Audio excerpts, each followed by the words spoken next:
جايز، كيفكن؟ اهلا وسهلا فيكم بالحلقه الثالثه من برنامج الرمضاني. ان شاء الله تكونوا عم تستمتعوا بحلقاتنا. صراحه انا والاكيب كثير عم نتعب. شكرا لكم، انتم عم تخلونا انه نكفي ومنوفي. اليوم اكلتنا مختلفة صراحة، انا ما بحياتي عملتها لحالي، وهلا رح تكون تجربة. عم نعمل مخاطرة انه عم نعمل محاشي كوسة وباذنجان. انا عملت ابحاثي، سألت، بحبشت، وصلت وجمعت كل شيء، وللصراحة رح اعمل اللي انا شايفته اكثر هيك تكون هيك. ما فهمت ولا انا صراحه. يعني انا رح احكي المقادير، بس هاي المقادير من راس بالشلف. يعني مثلا عندنا هون كيلو زوكيني، كيلو كوسه، ما بعرف احكي عربي الله، وعندنا 4 باذنجانات صغار. حاعمل مقابلهم 500 جرام لحمه، كبايه رز، والباقي عادي سهل.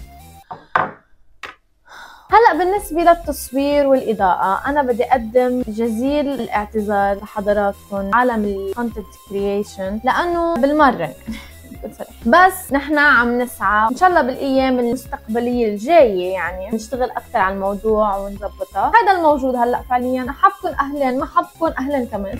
حنبلش أول شيء، هذا الصحن اللي حنحط فيه الحشوة. عنا هون مي وملح، كوسة بس مفرغة رح نحطها بالمي وملح. أول شيء بنعمله بدنا نقص راس هيدا وتحت، بنقيس.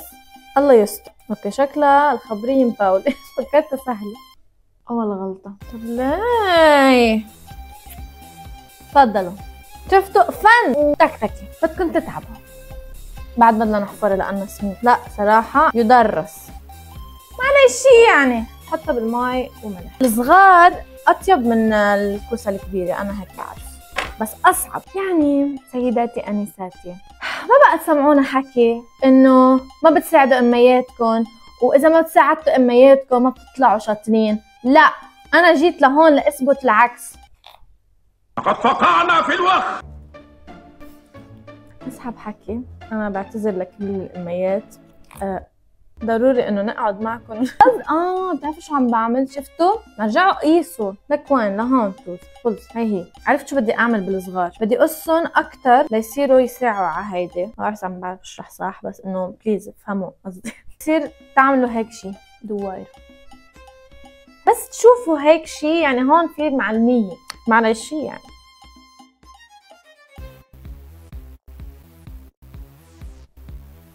جايز كل اللي عملتهم تعلمت، خلص عرفت كيف اعمله.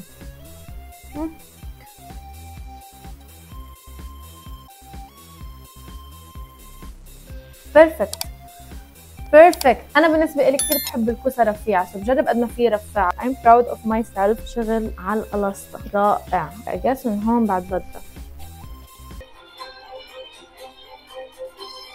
اللي عارف شو عم بحضر يكتب لي تحت. هو مسلسل تركي قديم، شك حدا يعرف صراحة. أنا خلصت نقر وبيرفكت طلعوا، ما منا مظبطين كتير، بس 2 كوسة من أصلهم كلهم. سو بصراحة أول شي بنزيد الرز، تقريبا كباية واحدة، غسلته منيح ونقعته بالماء لمدة تقريبا 30 دقيقة. من بعد الرز بنزيد اللحمة، تقريبا 500 جرام. ما بعرف إذا كترت لحمة صراحة، ما بهمني. هودي بندورة قشرتهم وبرشتهم، رح احط نصهم تقريبا ملعقة كاملة من 7 البهارات، نص ملعقة بهار اسود، نحط ملح منيح. جايز غلطت غلطة، انه هيدا البهار 7 بهارات جايبته انا حر، وطلع عندي 7 بهارات المش حر. فانا شو بعمل فعليا هلا؟ بنتحر؟ لا عادي رواق. بنحط كزبرة يابسة، نتفنن على ذوقنا يعني، وطيب الكزبرة يعني. نعناع يابس، بنرش شوي صغيرة. عندي 7 البهارات العادية، ححط نقطة صغيرة. بدنا نحط شوي صغيرة زيت، وهلا بدنا نخلطهم على مهلنا. بدنا نزيد له شوي زيت بعد. حاسه بدهم رز بعد، بس انا بحب اللحمه بالاكل اكثر، خليها مثل ما هي. فعليا نسيت كم شغله، هلا رح زيدهم. بدي البندوره ملعقه، واهم شيء الثوم ملعقه. ريحتها بتشهي. حنزيد عصره حامض صغيره، وهلا بدنا نبلش الحشو. اكيد بنحشيها ل3/4. بدنا تعملوا هيك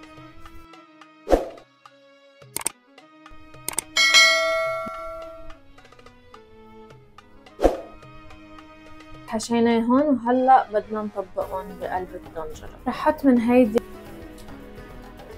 اول شي رح نعمل زبدة، فيكن تحطوا سمنة بس انا ما عندي. من بعدها رح احط ملعقتين كبار ونص، بلش زيد فوق المي.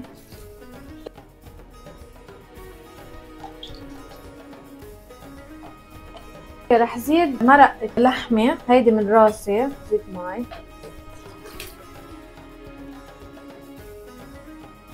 نزيد المي بعد، رح نطفي عليه. رح نبلش نصفهم، ما حينصفوا مثل ما انا بدي، انتم مش شمين بس ريحتهم بتشهي. بدنا نحطهم نوزعهم شوي. باقي البندورة، ملح منيح لانه ما حطيت ابد من تحت، تاخد ملح مبينة عم تتلج. هيك هون بحط رشة كزبرة، بنحط رشة كمون صغيرة. بنجيب صحن يكون على قد، بنولع وياه على نار خفيف، حنزيد المي وبنتركها تغلي على نار هادي. هلا هي عم يغلوا وبدنا نزيد بالاخر عليهم حامض والنعنع. خايفة ما تطلع طيبة بس بحس طيبة، ما بعرف يعني محتار، هي طيبة بس كتير خبصت. هشي نجرب وحدة. يمين طيبة، ناقصها ملح بس طيبة كتير. وهلا حنعمل التقديمة. هي التقديمة. وبنحط هلا شوربة، نغط. ما بصدق هي انا عملتها، ما بقدر اخلص الفيديو. برافو ايفا ماما، اذا عم تحضر هالشي لازم تكوني فخورة فيني. خلينا ندوق. اوف مش عم كثير مبسوط، مش معقول. انا لازم اكون طباخة. خلينا عم نعمل فيديوز احسن وبلا ما تتحمسي ابني، صار عندك كثير شغلات بدك تحققيهم وانا ما عم بحقق شيء. هذا كان الفيديو، ان شاء الله يكون عجبكم. صراحة ابدعت. انا بعطي لحالي 10 على 10. كأول مرة انا بطبخ هالشي، صراحة كثير سهلة بس انا اخذت معي وقت لانه عم صور. وترقبوني بالحلقة الجاي، الحلقة الرابعة والاخيرة، ورمضان كريم ان شاء الله يكون صيامكم مبارك. وبس ثانك يو سو ماتش. ما تنسوا تعملوا لي سبسكرايب ولايك اند شير للفيديو، وتابعوني على مواقع التواصل الاجتماعي. وانا كثير كثير كثير بحبكم. لكل شخص حضروا للاخر ثانك يو. وهلا بدي اتهنى بالاكل، انا جعانة.